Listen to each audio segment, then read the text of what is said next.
With everything the left and globalist shitpigs like Bill Gates are calling for and trying to exploit the coronavirus pandemic, the closest example of the result I can give is a B movie from 1981 that stars Lee Majors, Burgess Meredith, and Chris Makepeace, titled The Last Chase. With the direction things are going and where both want to take us using the pandemic, we are looking at a life imitating art type of situation if things continue. The movie shows us what the new normal that is being pushed on us and we are being told to just accept could very well lead to. It does this and somehow takes into account all of the other things the left and globalists are pushing for beyond this supposed new normal as well. You do have to keep in mind The Last Chase is doing this envisioned through an early 1980s lens on a low budget, but all of the elements are there. In regards to the pandemic, you have one that sweeps across the United States and causes a mass panic. The system is overwhelmed by it, and order is breaking down. The government has stepped in, and as a result, in response, authoritarianism has taken over the country. There is mass compulsory vaccinations. Individual liberty and freedom have been curtailed. The ability to travel has been limited, with the end result of it all being a power grab by the government and a new normal everyone has to live in, whether they want to or not. Which ironically, this is exactly what the left and globalist shitpigs are pushing for all of us to just accept right now. If they get what they want, it is only a matter of time before they take advantage of something else to get every other thing that they want and then some. With the power they will have amassed as a result, they will not give it up once things go back to normal. Which things eventually will, and it is why the left and globalists are trying to condition us into believing there is their new normal and only their new normal from this point forward. They desperately need us to believe this, because if we do, we are much more likely to accept the loss of even more of our civil liberties and inalienable rights in the name of their security theater. Which the intent of it is to give us a false sense that they're protecting us from the virus even well after it has run its course. Not to mention, they will use their little theater production with future outbreaks as well to take even more from us. The neocons, Democrats, and globalists used September 11th to the very same ends. I do believe they even used that term, new normal, back then too, all while their security theater was used to take and chip away at our freedom. All of the things they put in place, the security theater that they created to supposedly stop a terrorist attack, it has never stopped one and never will. Yet here we are almost 2 decades later and we have not seen the restoration of our inalienable rights and civil liberties infringed on or taken away by our governments. With their using this pandemic to do the very same thing, do you honestly think once it has run its course and they've forced everyone to take their vaccines, we will get what was taken from us back? Of course we won't. They are just going to find something else to use to infringe on and take away even more of our freedoms. I mean, that's exactly what they're doing right now. Next, it's going to be their war on carbon dioxide, one of the essential building blocks of life. Or it will be Agenda 2030 and the supposed overpopulation of the planet. Or there will be some other crisis they cook up or that comes along that they can exploit to bring us closer to their end goal. Which takes us to that end goal and where we are headed with their new normal if we are in a life imitating art type of situation. Their new normal is going to eventually lead to their green utopia where there is no more use of oil or other hydrocarbons propelling our world. In the case of The Last Chase, the oil just happened to supposedly dry up at the same exact time a pandemic is spreading across the nation. In our reality, instead of the oil drying up, we recently witnessed a possible attempt to bankrupt the oil companies, or at least weaken them for the kill in the future. That is something the globalists would definitely do too if it benefited them and their goals. If in their shoes and looking to bring about what they are, I know I would do it. In the movie, because the oil magically dried up, there is no more private ownership of cars. They were all confiscated. The only vehicles are electric, and they are exclusively the domain of the authoritarian government. Which only makes sense because the new normal being pushed on us, the one the characters in The Last Chase lived through, it will only lead to the destruction of a nation's economy. And that in turn destroys the earning ability and wealth of everyone except the obscenely rich who would find some way to deal with it or get around it. This leaves everyone else delegated to public transit, pedaling their asses off on bicycles or walking in order to get from points A to B. A world where the roads are not congested with cars. Sounds like the utopia the left and shitpig globalists are pushing. Too bad when it comes to the people riding bikes, it's a different story. In the post-new normal world of The Last Chase, there are no more airplanes flying in the sky. They have become a thing of the past because of the oil running out. I am sure Ocasio-Crazy Eyes Cortez would love living in this fictional world of no cars or airplanes and authoritarianism. Not to mention the megacities that make it up. She'd be in heaven with how far left and blue politically they probably are. People are corralled into these megacities that are not easy to leave. Boston is one such city in The Last Chase. It is where the plot starts out and where Lee Major's character Franklin Hart is living. Franklin Hart is a former professional racing driver turned public transit propagandist who is playing the game while trying to keep his head down, not wanting to draw the attention of any bureaucrats. He's just trying to get by in a post-new normal world. There are things you pretend you've gotten used to. No cars, going to work at a job you don't like, and living by the rules. The endless rules that they've made for us over these last 2 decades. So you learn to hide a part of yourself away from the others and just carry on. Day by day by day. Some are capable of doing this, others are not. Franklin Hart isn't one of them who can. Seeing the things going on around him combined with his personal experience in a post-new normal world has made it impossible for him to just carry on day by day by day like he had been. It has him wanting to rebel against the authoritarianism and escape if he can. One of the things that has put him to this point is seeing the morality of society and the nation eroded to the point where sex clubs have become normalized with the masses while they willingly accept being controlled by bureaucrats. These sex clubs have become like nightclubs, except there's no dancing, only piles of people fucking each other instead. To be honest, I can understand his wanting to rebel against and escape a society where degeneracy like that is normalized. In his shoes, I'd want to get the hell out of Dodge too. Well, Boston in this case. I've been there in the real world and feel like I want to escape from that shithole every single time I visit it too. So I feel for him in regards to just the city alone. There is more driving Hart to escape than just his living in a post-new normal world he despises. Pirate broadcasts from Free California have shown him he doesn't have to live in that world. They have gone back living their lives as if the pandemic hadn't changed everything for everyone. This is Radio Free California calling America. Our signal will probably be jammed in less than a minute by bureaucrats who now control this country. We have returned to the land, to the deserts, to the mountains, and to our cities. But we are also returning to machines and...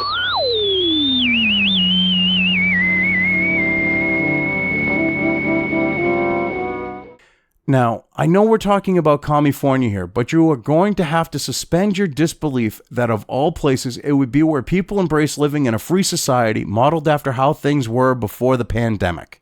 I know that's hard to accept, but you're just going to have to. You need to take into account The Last Chase is a Canadian-American production from the early 1980s before California became the Democrat socialist shithole it is today. Hart's escape was a long time coming. It was something he had been planning for quite some time with his finding himself unable to just go through the motions day in and day out. His plan? Drive across the country to California in his race car that he disassembled and hid under the floor of his garage to prevent its confiscation. In preparing to reassemble his means of escape, he is caught on camera going into a confiscation yard, or as Hart and the rest of us would call it, a junkyard, foraging for parts, which brings unwanted attention to him from the bureaucrats running the show. To be honest though, when everything you do is being watched, it is kind of hard not to bring attention to yourself. Which ironically, the movie accurately predicted that would happen almost to the year, with it taking place around 2001, and it became a reality post 9/11. In The Last Chase, the bureaucrats are able to dissect your lives and see everything that you've been up to and assess whether you are conforming or not. This is exactly what happens to Franklin Hart, leading to a lot of attention being drawn on him by them.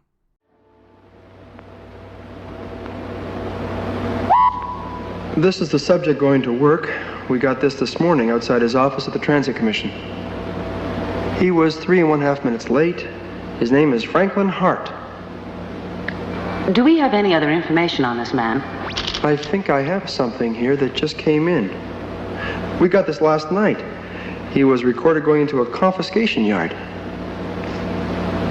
Okay, stop it here. This was the 3rd time he's been recorded in a place like this in the past month. He was there for about 27 minutes. What is he carrying? I think it's something from an old car. It says here that he had some trouble adjusting to the new system. What was that report from the historical section? He has a couple of minor offenses for breaking rules. He used to race cars back when they were legal. He was responsible for a fatal car crash in the 1980s. They say he lost his nerve and wasn't able to drive at high speeds anymore. This footage is from that race.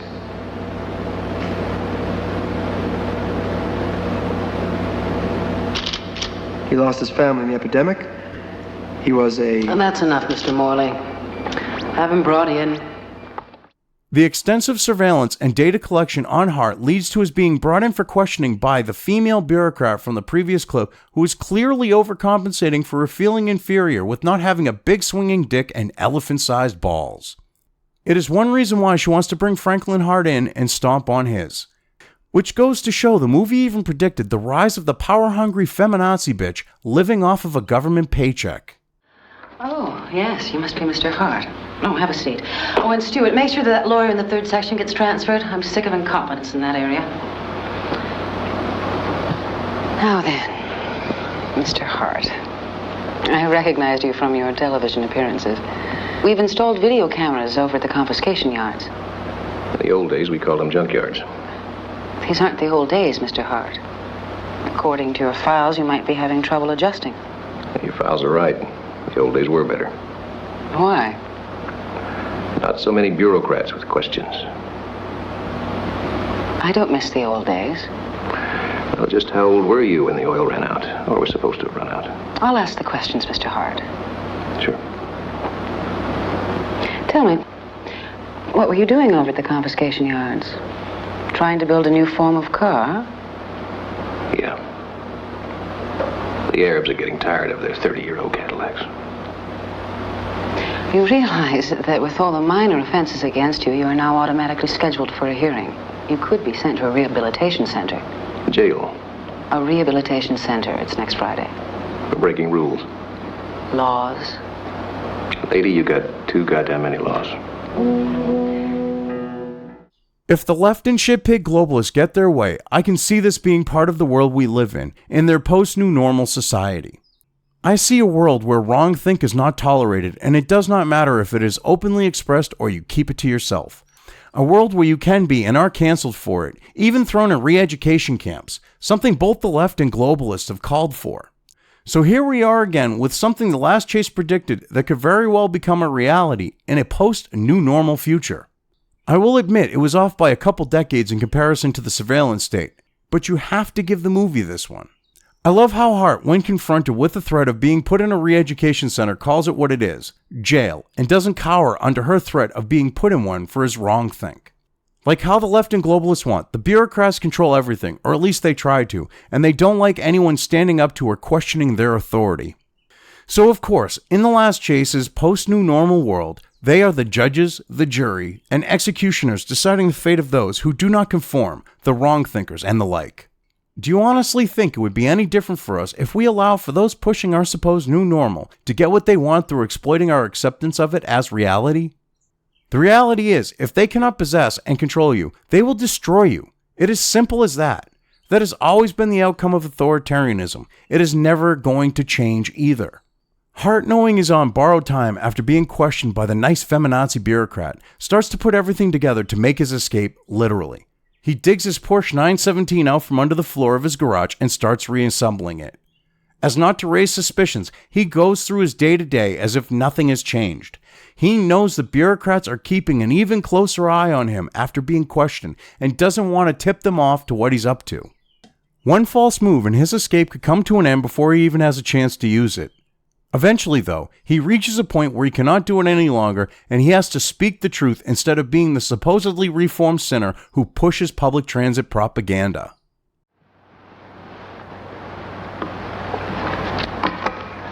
Good morning. My name is Franklin Hart, and I've been asked to explain to you some of the advances being made by your mass transit authority. These advances are... These advances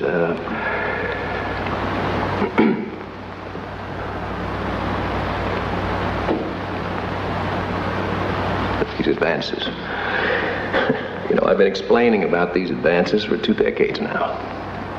I was chosen for this job because I was a race car driver. Racing cars are vehicles that could go at incredible speeds and compete with each other. They were private vehicles. Yes, private vehicles. So you see, I was chosen for this job, something like a reformed sinner talking to a church congregation, spreading the gospel of moving you around from this place to that place to another place without any problems. No pollution. No guilt. That's the best part, no guilt. You see, in the old days, we were supposed to feel slightly guilty about cars. They created social problems. The oil companies were making too much money. There's too many highways. Always guilt, mountains of the stuff. So we changed all that. I mean, we went from oil to nuclear to solar to what we have now, which is mainly a lot of rules. I mean, there's thousands of them. They're growing like mushrooms.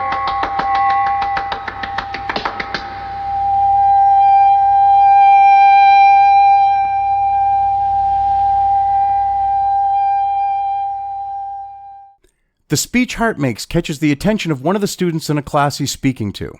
The character Ring, played by Chris Makepeace, who finds himself in a similar situation of being unable to conform to the society they are forced to live in. It draws him to Hart, seeing a kindred spirit with him, leading to Ring seeking contact with him. At first, he does this by hacking into government systems in order to send a message to him remotely. Eventually, he shows up at Hart's house after having to go on the run because of his hacking. As a result of that speech Hart gave, it was decided without any sort of hearing he was going someplace where the bureaucrats could keep an eye on him. As in, his wrongthink and speech was getting him put behind bars at a re-education center. Frank, did you get the memo? What are you talking about? Are you crazy? I'm not going to retire. It's not exactly a retirement. They want us to suspend you. What's the problem now, Judd? Which ass didn't get kissed this month? Look, I'll fix it up as soon as I talk to these school kids. Look, you don't understand. It's different this time. It's not like all the other times. It's official. What do you mean it's official? They want you where they can keep an eye on you. It means jail, Frank. Because Ring has brought the police after him, and Hart tells them he's waiting for the rest of his family. Both soon find themselves about to get arrested by the police. Wanting to escape to California with Hart, Ring blackmails him into taking him with him by rigging the door of the garage so it won't open. Once Hart agrees to take him, Ring blows the door up and they make their escape.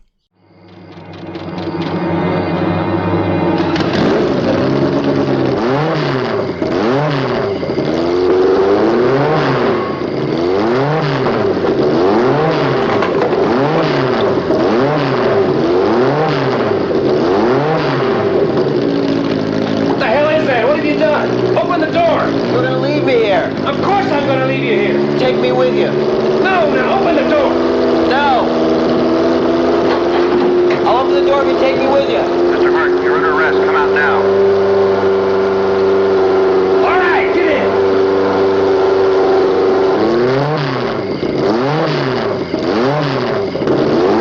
Now open the goddamn door. Cover your face.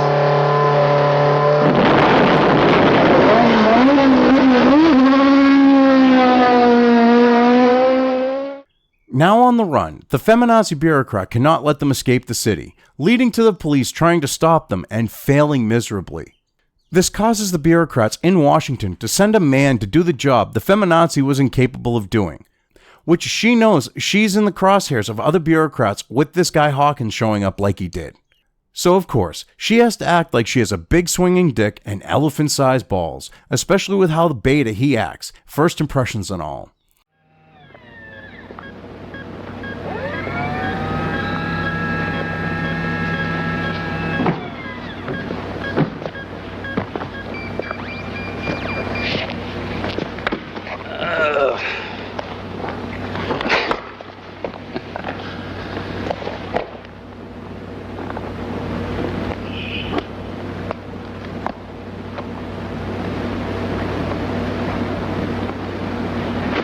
My name is Hawkins.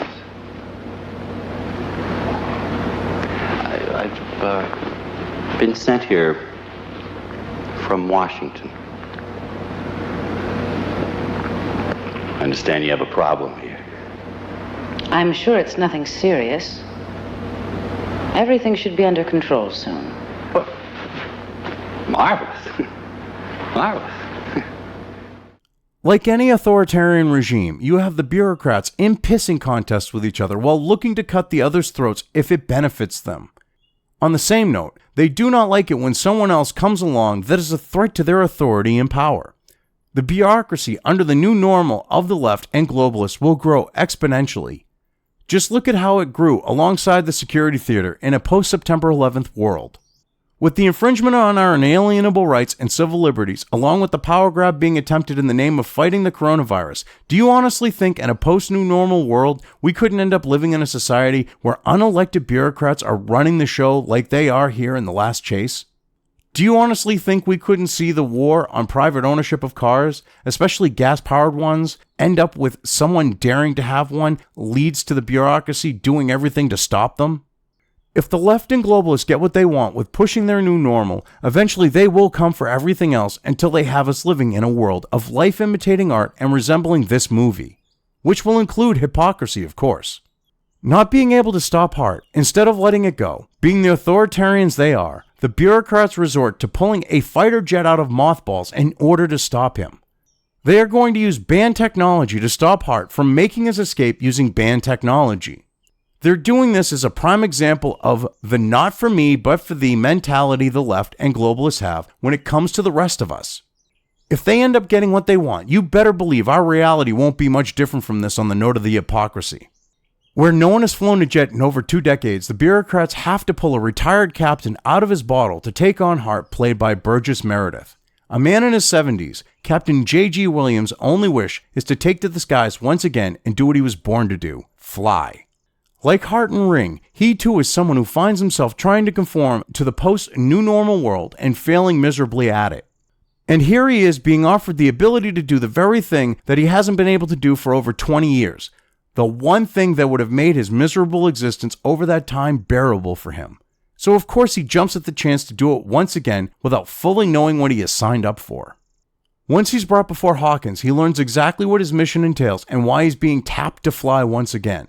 Captain Williams doesn't understand why he would be brought out of retirement to stop one lone car with 2 people in it from making it to California. So Hawkins explains it to him. In the process of it, the scene shows how authoritarians, such as the left and globalists are, see any disruption to their control over the world they want all of us to live in. It also shows the true nature of their ilk.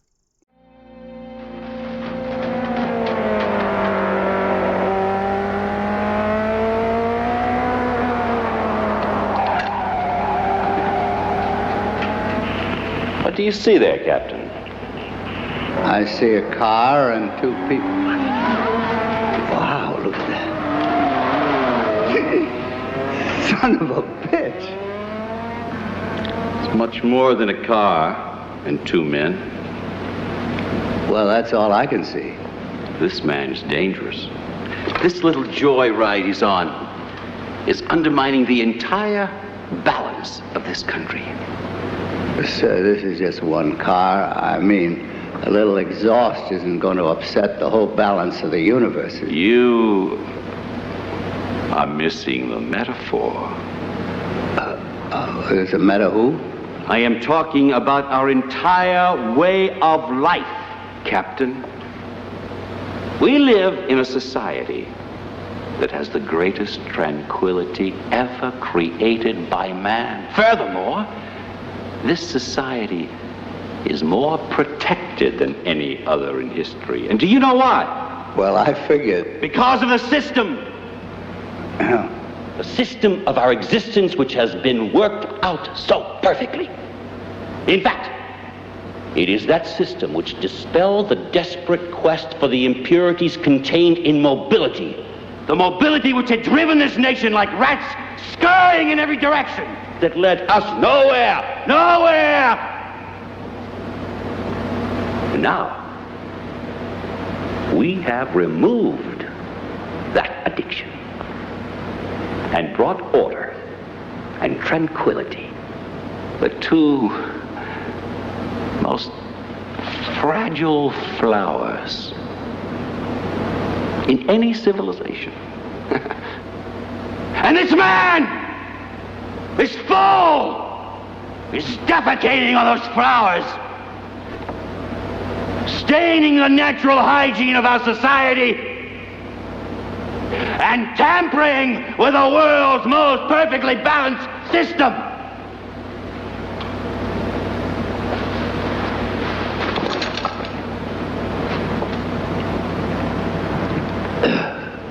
Sir, what do you want me to do about it? Like all authoritarians, Hawkins knows that Hart's escape, his open defiance to their authority, could very well change everything and cause the system they have created to come crashing down.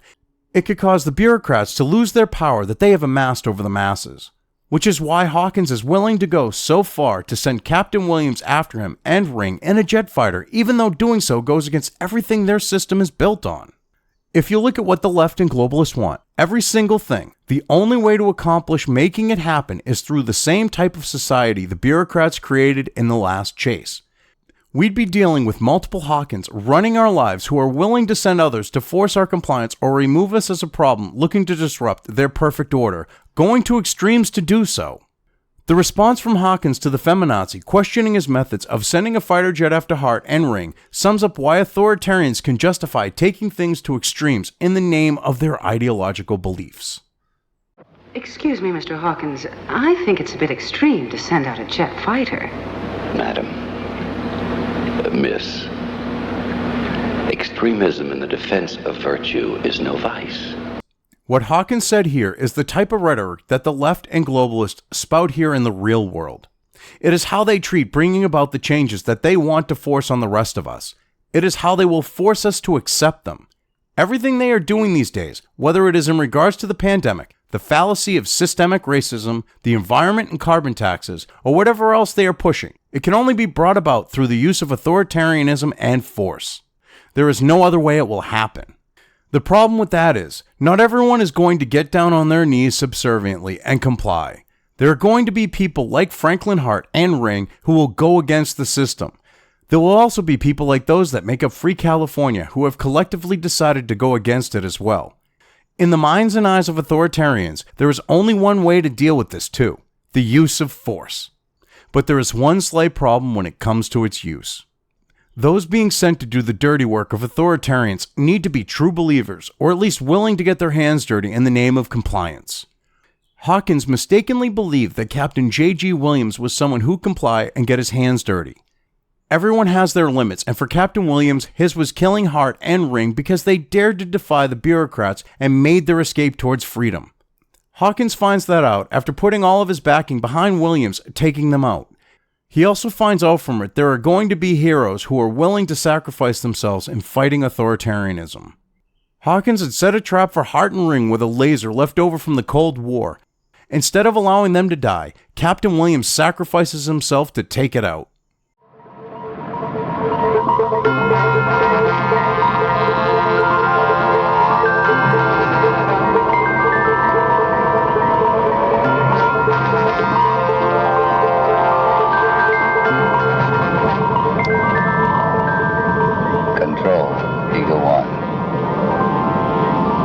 Chance to wear medals after 30 years.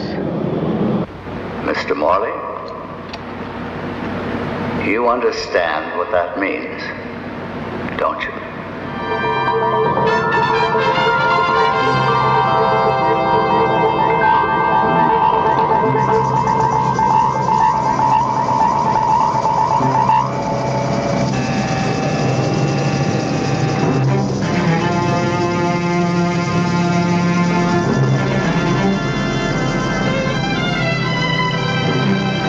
Locked off and coming into range now, sir. Right. And here we go.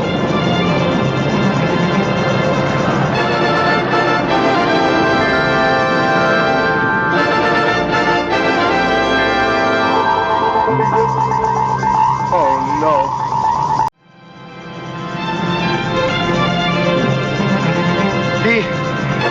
He's dead on, sir. He's not pulling up. Up to the gods.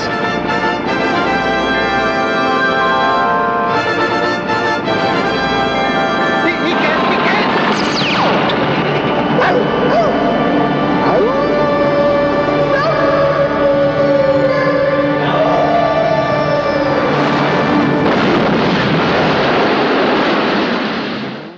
The left and globalists aren't going to make mistakes like this one. They are going to take into account people being defiant or trying to be heroes. They will find ways to ensure it does not happen. They know that in order to avoid this, they are going to have to condition as many as possible into accepting sweeping, fundamental changes in their lives and their authority over them. They know that they are going to have to beat people into submission and make examples of them for all of us to see, to send a message to anyone who would dare not get on their knees and be ruled by them. We are witnessing all of this going on right now between the new normal pandemic bullshit and the systemic racism spurgery of BLM. The globalists and left are trying to condition all of us using the pandemic into believing we must give up our lives as we know them in order to fight it, which of course involves our handing them authority over us. Those who are not complying with this are being publicly shamed, even having their lives canceled to beat them into submission so they can be held up as an example for those thinking about stepping out of line. People are being made to get on their knees and beg for forgiveness in the hope this does not happen to them. BLM, even though they are pawns of the globalists and left, they have their own agendas and are using the same exact tactics. They are telling us we must give up our lives as we know them because of systemic racism. They are telling white people they must get on their knees and beg for forgiveness because the color of their skin means they have personally oppressed non-whites, all while having privilege because of it. If someone dares not comply, they are publicly shamed and have their lives canceled for supposedly being a racist. It is the same game being played on us from two completely different angles in order to weaken us for when they swoop in for the kill, so to speak. Of course, this will be after we have been broken by it all. Today it is the pandemic and systemic racism being used to erode away at our civil liberties and inalienable rights from us. Tomorrow, it will be fighting climate change. The next day it is the world's population is too large for it to sustain. The day after that, who knows where they will be at that point, and they're creating reasons for demanding we give up more and more of our freedoms. They keep moving further towards the extremes, so your guess is as good as mine. For all we know, they could roll out the guy who is stoned out of his gourd and on an acid trip from ancient aliens and claim we have to sacrifice even more because of an alien race wanting to induct us into some sort of interstellar federation. The point is, the left and globalists are not going to stop what they are doing, and it's only going to get worse from here. As I said in the beginning of this video, even though it is fiction, The Last Chase is an example of a possible path we are heading in with the new normal as a society. We watched the neocons, Democrats, and Deep State use September 11th to take away and infringe on our inalienable rights and civil liberties, and it wasn't even nearly to the extent we are seeing right now in the name of fighting a virus. Mark my words, we allow for it to happen and we are never going to get back what they have taken from us. It will not happen. They might be telling us we don't have a choice, but we do. They can only take from us what we allow them to take. It is time to start making that clear.